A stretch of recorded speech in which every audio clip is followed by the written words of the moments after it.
Alors, je ne vous apprends rien en vous disant que régulièrement, l'univers DC Comics traverse de nouvelles phases. Et depuis peu, nous sommes arrivés dans la phase Infinite, ce qui veut dire que, eh bien, normalement, les grandes séries DC Comics repartent sur de nouvelles bases, ou en tout cas avec de nouvelles ambitions, et c'est le cas de Batman Détective, qui est, il faut quand même le rappeler, hein, la série historique de Batman. C'est là que le personnage, au départ, se développe au fil des ans. Alors, Detective Comics version Infinite, qu'est-ce que ça vaut? C'est écrit par une scénariste que je ne connais pas excessivement bien, qui s'appelle Mariko Tamaki. Alors elle n'est pas nouvelle, elle a déjà fait des choses par le passé, mais bon, elle est encore en devenir. Et au dessin, vous voyez, il y a toute une série de noms. Alors c'est surtout Dan Mora et Viktor Bogdanovich qui sont au travail dans cet album. C'est surtout eux qui font l'essentiel des pages, on va y revenir.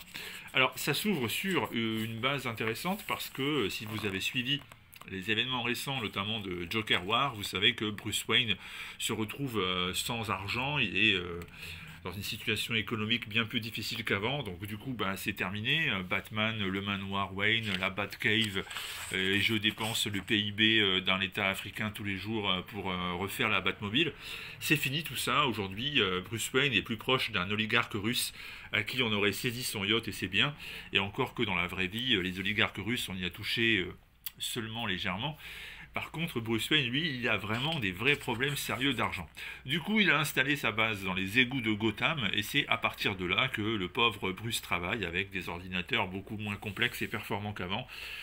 Si ça se trouve, il y a même un petit MO5 Thomson qui traîne, ou un Atari 464, et c'est avec ça qu'il doit mener sa croisade contre le crime. Je vous laisse imaginer à quel point ça va être efficace.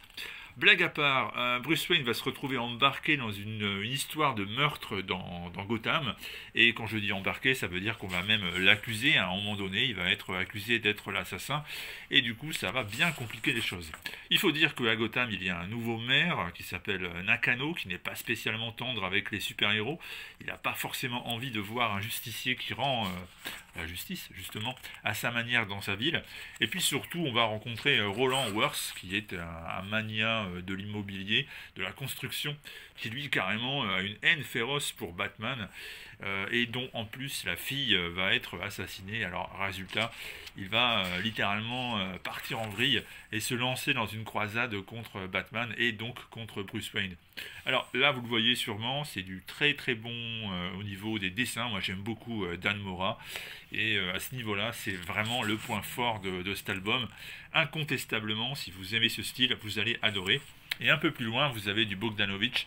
Alors Bogdanovich, moi, il me fait penser un peu à Greg Capullo dans la manière qu'il a de dessiner.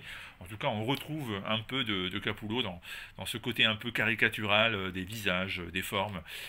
C'est quand même moins joli, moins beau, moins précis que Dan Mora, mais ça reste de bonne facture, hein. Je pense que les dessins de ce tome 1 du Batman Infinite, il n'y a pas grand chose à leur reprocher, c'est vraiment la qualité principale. Le scénario, lui, il est assez classique, hein, c'est-à-dire que même si l'enquête est en soi très intéressante, elle finit par s'achever sur une histoire de contamination, de virus, de parasites.